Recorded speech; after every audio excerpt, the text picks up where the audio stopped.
Καλημέρα σε όλους. Σας καλωσορίζω στην ετήσια Γενική Συνέλευση της Ένωσης Αστυνομικών Υπαλλήλων Θεσσαλονίκης και σας ευχαριστώ για την παρουσία σας.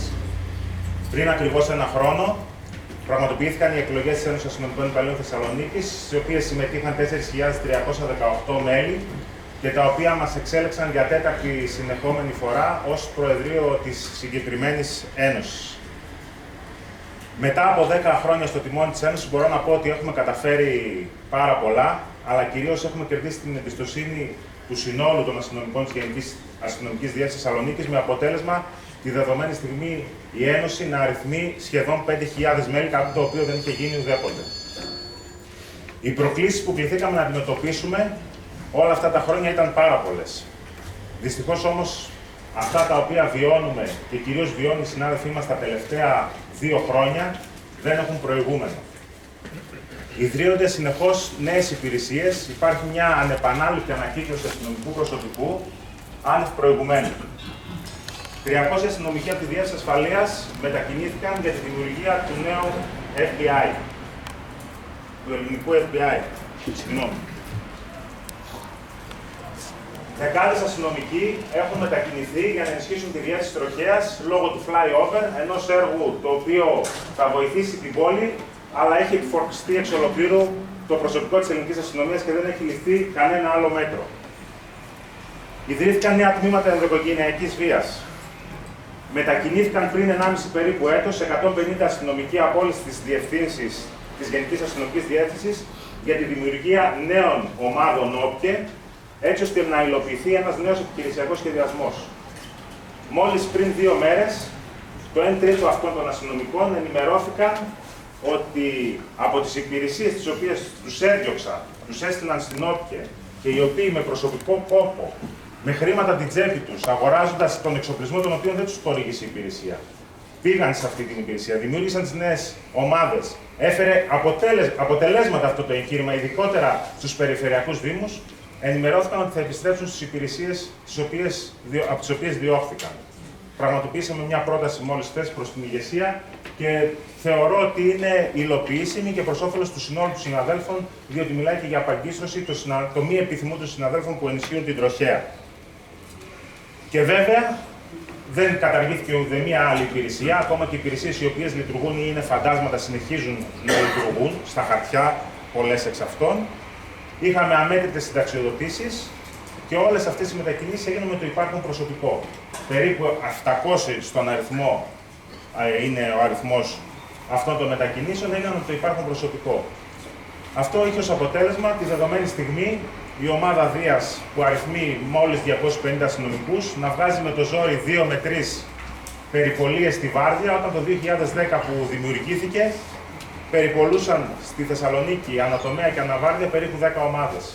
Και όχι μόνο αυτό, αυτή τη στιγμή υπάρχουν μάχημοι αστυνομικοί που υπηρετούν στα περιπολικά της άμεσης δράσης και της ομάδας Δίας, οι οποίοι χρησιμοποιούνται σε σκοπιές και κάποιοι εξ αυτών μετακινούνται για να κάνουν τους γερανίστες στην τροχέα.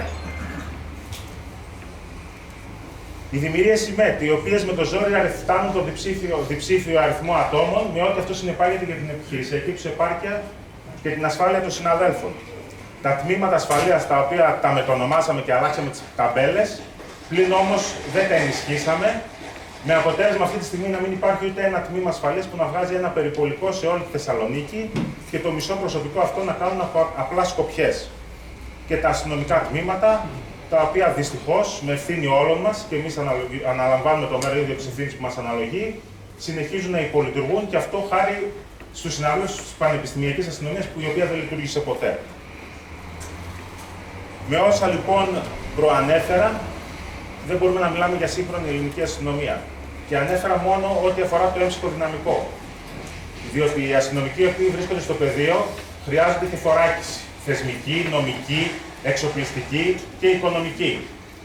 Εδώ και 2 χρόνια μαζί με την Ένωση Αθηνών δίνουμε έναν αγώνα ώστε να αντιληφθούν άπαντες την αναγκαιότητα.